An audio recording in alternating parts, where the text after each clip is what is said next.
Thank you. Now, before we begin, I have a few questions for you. How many people in this audience actually believe in the idea that the way you think has some effect on your life, that your thoughts create your reality? How many people believe that? You do, yes? So I have another question for you. How many people actually woke up this morning and consciously created a future? You know, the biggest reason why people don't do it is because you don't believe it's true. You see, if you knew that your thoughts created your destiny, if you knew that on a gut level, would you ever miss a day? Come on. And would you ever let any thought slip by your awareness that you didn't want to experience? So you think 60 to 70,000 thoughts in one day. Out of those 60 to 70,000 thoughts that you think in one day, 90% of those thoughts are the same thoughts as the day before. So then the same thoughts will always lead to the same choices. The same choices will always create the same behaviors. The same behaviors will produce the same experiences, and the same experiences will create the same emotions, and those same familiar feelings and emotions will drive the same exact thoughts. And your biology, your neurocircuitry, your chemistry, your hormones, your physiology, and your genetic expression will be always equal to how you think, how you act, and how you feel. And so then, your personality creates your personal reality. That's it. And your personality is made up of how you think, how you act, and how you feel. So the present personality who's sitting here today has created the present personal reality called your life. So would you agree then that if you wanted to create a new personal reality, then you'd have to start thinking about what you've been thinking about and change it? Yes? And you'd have to start noticing those unconscious habits and behaviors that lead to the same experiences, that create the same emotions, that reaffirm the same identity, and decide if you want to act and choose in the same way. And then you'd have to look at those emotions that you've memorized, that have become part of your personality, and decide if you want to bring those emotions into your future. You see, most people try to create a new personal reality as the same personality, and it's impossible.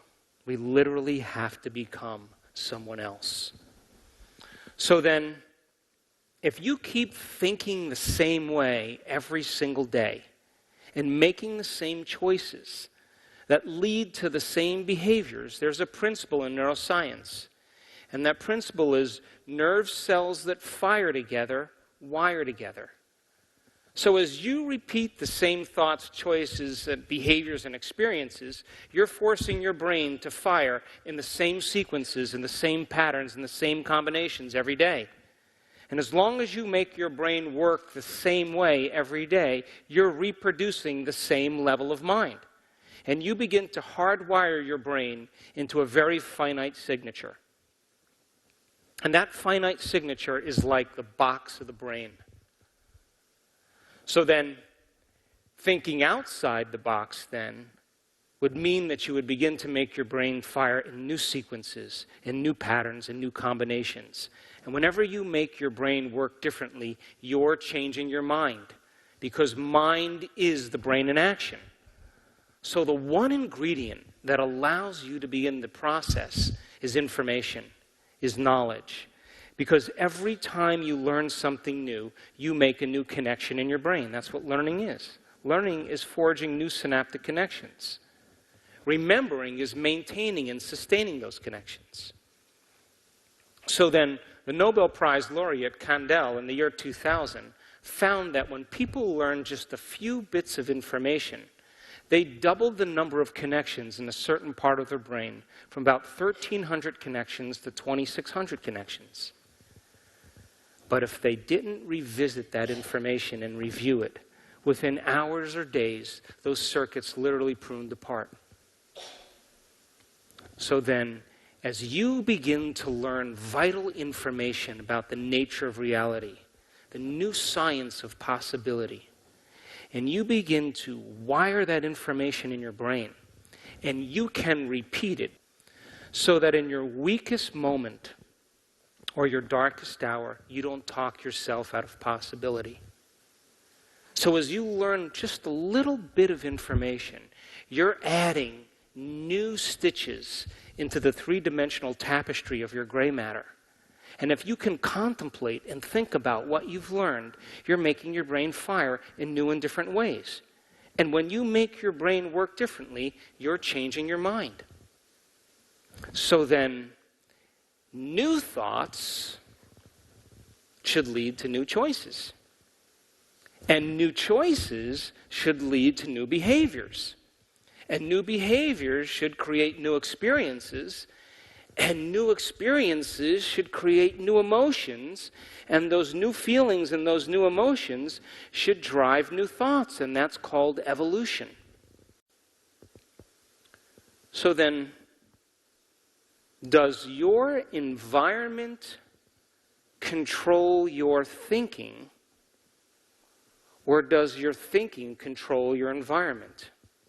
Or we could say, does your personal reality create your personality? Or does your personality create your personal reality? So then your brain is organized to reflect everything you know in your life. Your brain is a reflection of your external environment. It's an artifact from the past, of all the things you've learned and all the things that you've experienced. It's wired or mapped in your brain.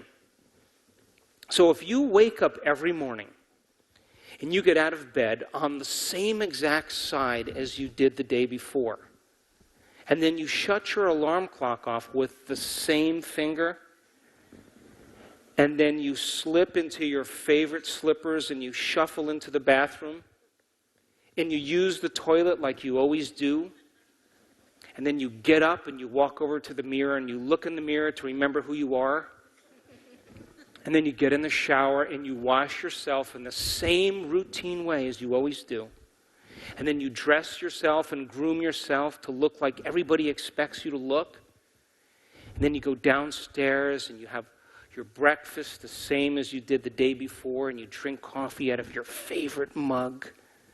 And then you drive to work in the same routine fashion, in the same route. And then you get to work and you do the things that you can memorize and do so well. And then you see those same people that push the same emotional buttons. You know, those people. And then you hurry up and you go home. And you hurry up and you eat. And you hurry up and check your email, and then you hurry up and watch your favorite television show, and then you hurry up and go to bed so you can hurry up and do it all over again the next day. Now here's my question. Did your brain change at all that day? We could say that you were thinking the same thoughts, performing the same actions, living by the same emotions, but secretly expecting your life to change. Would you agree? So then, as you go to the same place and see the same people and do the exact same thing at the exact same time as you did the day before, we could say that it's your external environment that's turning on different circuits in your brain, causing you to think equal to everything that you know. And as long as you think equal to everything that you know, everything the same, and you told me that your thoughts have something to do with your destiny, you keep creating more of the... Poke the person next to you, please. So you're thinking equal to your environment. So we could say then that it's your personal reality that's creating your personality. And it's your environment that's causing you to think and feel equal to everything that you know. So then you would have to agree with me then, to change is to be greater than your environment, to be greater than the conditions in your world, to be greater than the circumstances in your life. And every great person in history knew this, whether it was William Wallace or Mahatma Gandhi or Martin Luther King or Joan of Arc, Madame Curie, Queen Elizabeth I, Abraham Lincoln. They all had a vision. They had a dream. Couldn't see it, couldn't smell it, couldn't taste it, couldn't feel it. But it was alive in their mind. It was so alive in their mind that they began to live as if that future reality was happening in the present moment. So then, can you believe in a future that you can't see or experience with your senses yet? But you've thought about enough times in your mind that your brain is literally changed to look like the experience has already happened. Neuroscience now says it's absolutely possible. So can you fall in love with the future potential that exists in the quantum field and emotionally embrace that future reality before it's made manifest? So much so that your body, as the unconscious mind, begins to believe that that future experience is happening to you in the present moment, and you begin to signal new genes in new ways that your body begins to change to look like the experience has happened. Epigenetics says it's possible. So if your brain and body are physically changed to look like the experience has already happened, relax. Because the experience is going to find you. And it's going to come in a way that you least expect. Now, why would it come in a way that you least expect? Because if you can expect it, it's nothing new. It's got to catch you off guard, and it's got to rock your world, and it's got to leave no doubt that what you did inside of you produced some result outside of you. And when you can correlate what you did inside of you that produced some event outside of you, you'll pay attention to what you did and you'll do it again. And when the experience finally shows up, and you're caught up in the emotions of the experience, those new emotions then inspire you and drive you to believe that it's possible. And you begin to build a neurological network that convinces you now that somehow you have a hand in your destiny. How many people are with me? So then, if you accept this paradigm, just in the littlest way, then you would have to agree then that the quantum model of reality says that your environment is an extension of your mind. That mind and matter are so intimately related, it's almost impossible to distinguish them apart.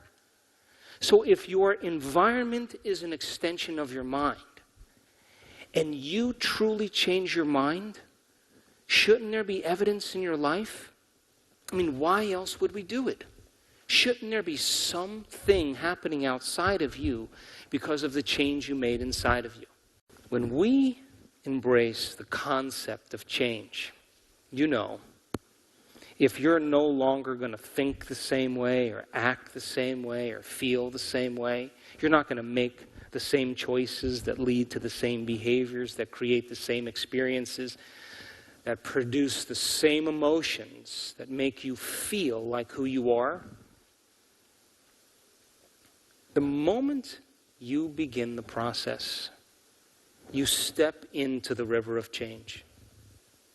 Now here's the old self, and here's the new self, and there's a void between the two. And when people begin the process of change, the moment they're no longer going to think like themselves, the moment they're no longer going to act like themselves, complain or blame or make excuses or feel sorry for themselves or judge other people, and the moment they are going to stop the emotions that keep redefining them They just put their foot in the river. And now here's the problem. The moment that happens, it begins to feel uncomfortable. It begins to feel unfamiliar. It begins to become unpredictable. And all of a sudden, you're in the unknown. And this is the moment where people define themselves. Because the hardest part about change is not making the same choice as you did the day before.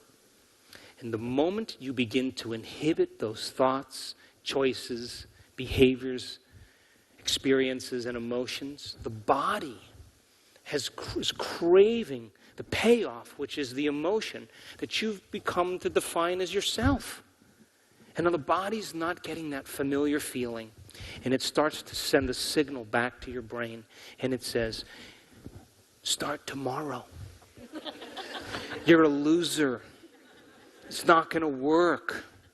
You broke a fingernail. Your day is ruined.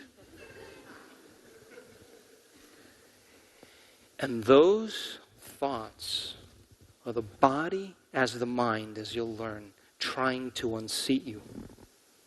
And if you listen to that voice as if it's true, that voice, that thought will lead to the same choice, which will lead to the same behavior, that will create the same experience, that will produce the same emotion, and you will say, this feels right.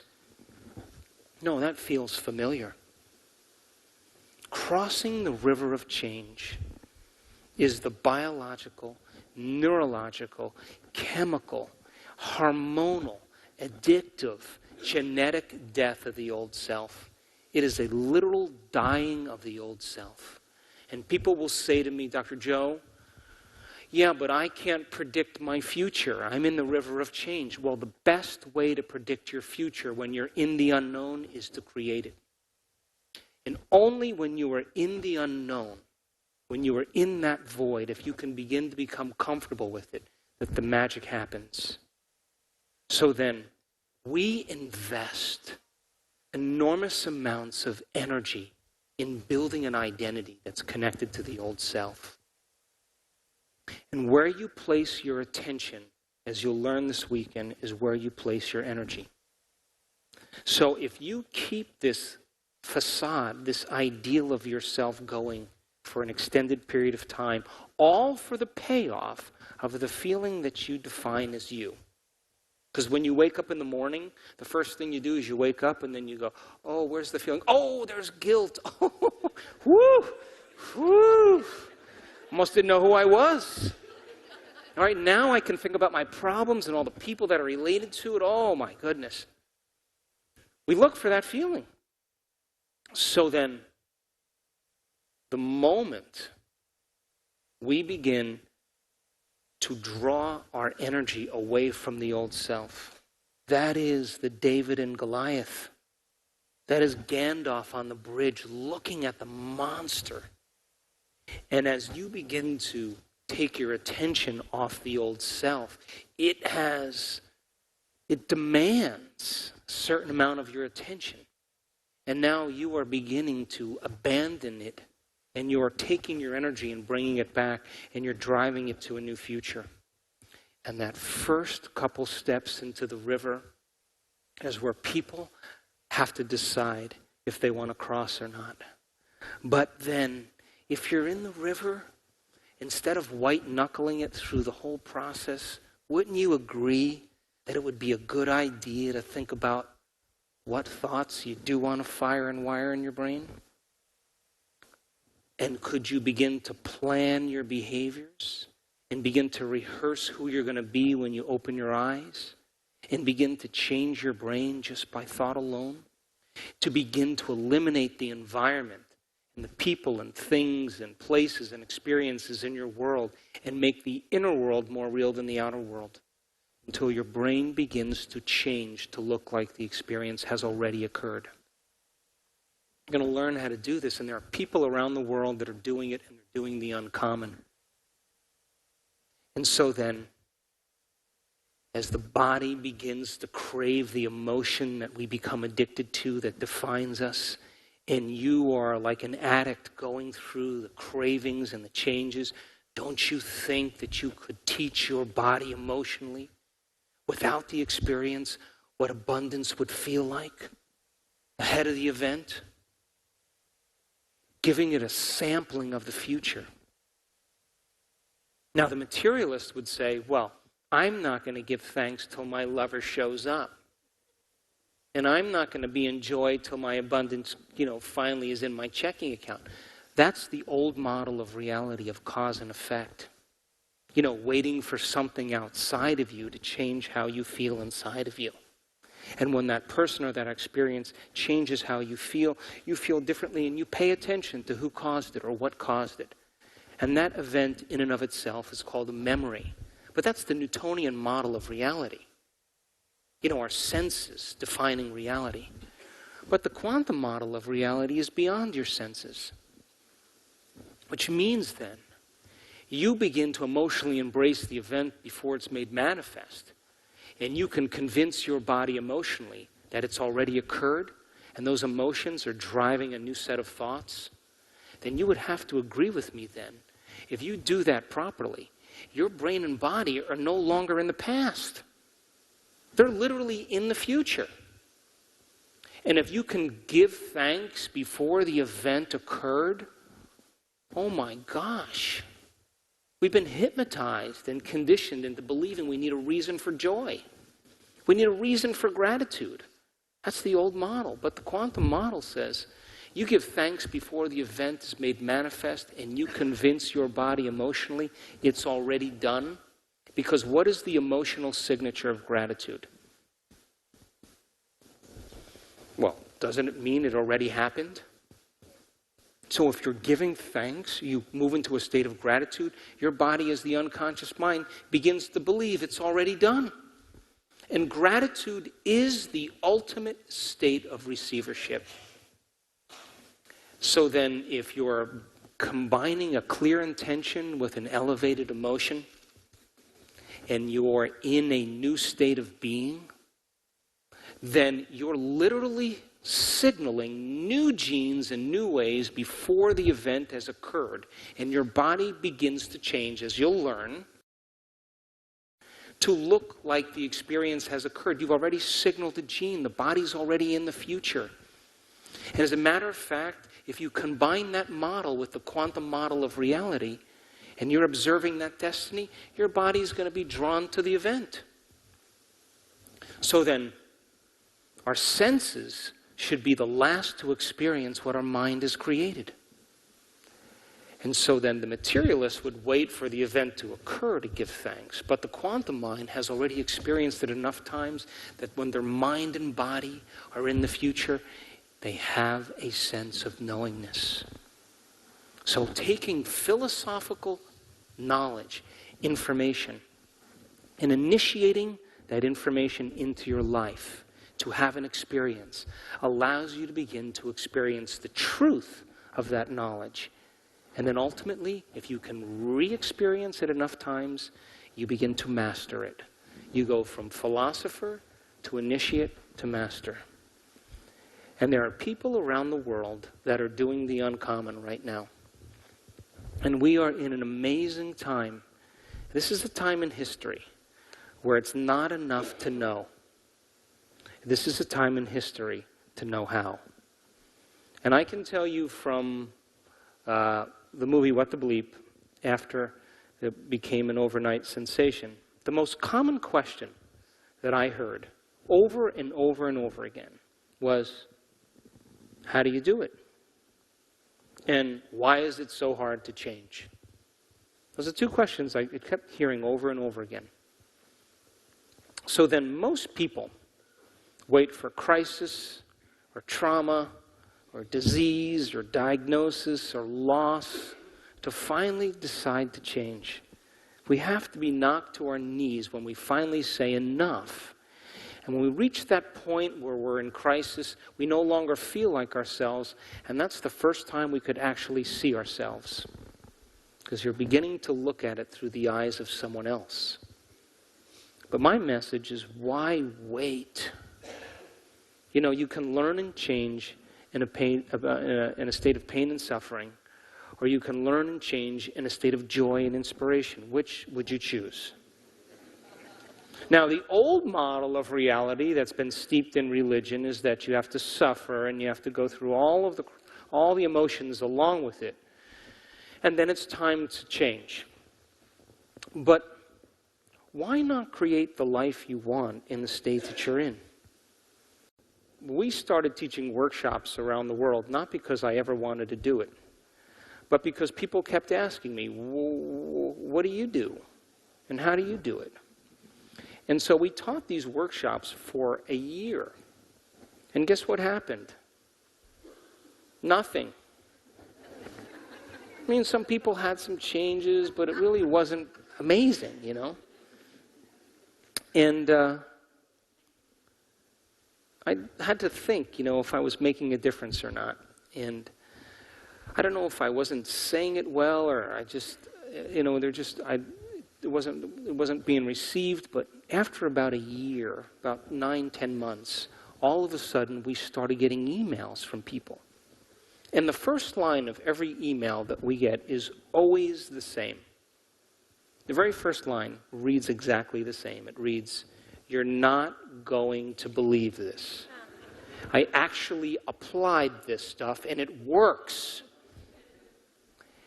And so we started seeing people heal themselves of different conditions, and it became exciting. And then we started to teach these other level workshops because people wanted to know more, and then more levels and more levels. And I never planned on doing any of this, to be honest with you. And we had an event in Colorado, and it was an advanced workshop, and the staff pulled me aside of the hotel, and they asked if I was handing out ecstasy on the breaks, you know. And so that particular event was very emotional for me because I started to witness transformation occur right in our workshop. And people were having a tremendous release of the emotions from the past. And so then at the end of that event, they said, "Come do another event." And I was like, I don't know anything else. Let's do another one. So we did another one. And in that event, we had 7 people have a spontaneous remission. They were signaling new genes right in the event. Some lady with chronic bladder infections and celiac disease and food sensitivities. One lady was living on lettuce for 7 years. Was slamming pizza and eating hamburgers and all excited. And it caught my attention because all of a sudden I was witnessing transformation in real time. And I knew that something was going on inside of people. And then we did this event in Seattle, and this lady had MS. She was in a wheelchair, and she got up after her meditation and walked across the front of the room, unassisted, feeling back in her legs, signaled the gene right in the meditation before the experience. She wasn't waiting for something or someone to heal her. She emotionally embraced the potential in the quantum field before it was made manifest, and she intentionally selected that outcome. And when you combine a clear intention with an elevated emotion, you move into a new state of being. And she knocked on the door of the cell with an amplitude of energy that literally began to program the gene, turned on new genes and turned off old genes. And then we had another event, and another lady with MS from Texas, believe it or not, got feeling in her leg. Now I was totally absorbed because I knew on some level we were making a difference in people's lives. So then I started thinking we should measure this stuff. So we brought in a team of neuroscientists and quantum physicists, and we partnered with Heart Math Institute, and we started teaching these advanced workshops. And I can tell you from experience that people just like you are doing the uncommon. They're doing the miraculous. They're doing amazing things. And they don't have to be a monk or a religious person or a nun, or they don't have to be a male or white or any of that stuff that keeps us separate. They understand that there's an intelligence within them that's giving them life. And that same intelligence that's organizing all of those functions, you know, keeping your heart beating, your heart beats over 2 gallons of blood per minute. Over 100 gallons of blood in 1 hour. Over 100,000 times in one day through 60,000 miles of blood vessels. And your vascular system is 3% of your body weight. That you lose 25 million cells every second. Oh, you just made another 25 million. Were you thinking about that? That one cell of your body, it goes through the order of 100,000 to 6 trillion functions per second. Now multiply that by the 50 to 70 trillion cells that make up your body, and that communication is happening faster than the speed of light. You inhale 2 million liters of air a day. And within seconds, it's transported to every cell of your body. Are you trying to keep track of all of that? So there is an intelligence that's giving us life. And the question is, can you take time out of your busy day to begin to emulate it? Can you begin to develop a relationship with it, interact with it, show it what you want, but not as a victim, not as a fearful person, but you have to be divine. And when you begin the process of making that change, that same intelligence that's giving you life and organizing all those functions is the same intelligence that's creating supernovas in distant galaxies, keeping the planets rotating around the sun, causing flowers to bloom. It's both personal and universal. It's within you and all around you. So then, if you begin to ask for this intelligence to move in you, to move through you, and to move all around you, you are knocking on the door of possibility. And so, I learned so many things in measuring people's transformation in the last year. I now know without a doubt that when you analyze your life within the emotion that you've memorized, that you think is you, the answer will never be there. Because emotions are a record of the past, and for the most part, you're analyzing in the box of the past. And when I studied people's brains that did that, their brains got worse. I can tell you from experience that if you use your brain to try to change your brain, it'll only make your brain worse. I saw it. If you use the ego to try to change the ego, you will only endorse the ego. If you use the program to try to change the program, you will only reprogram more. When you use matter to try to change matter, you will only become more matter. And only when you are true consciousness, and I have seen it over and over again, is when you have dominion to change your brain, to change your life, to change your body, and to create some future time.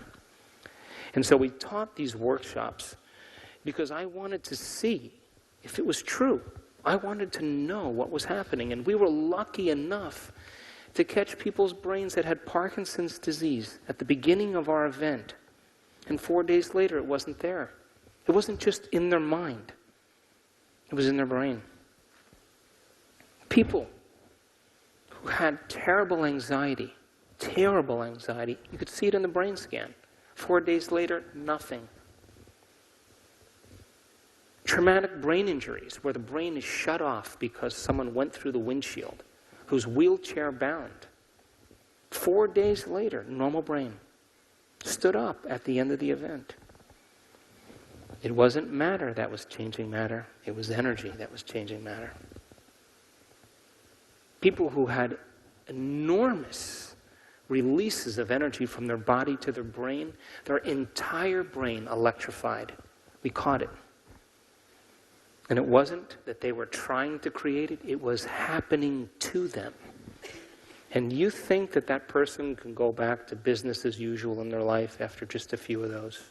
Never again.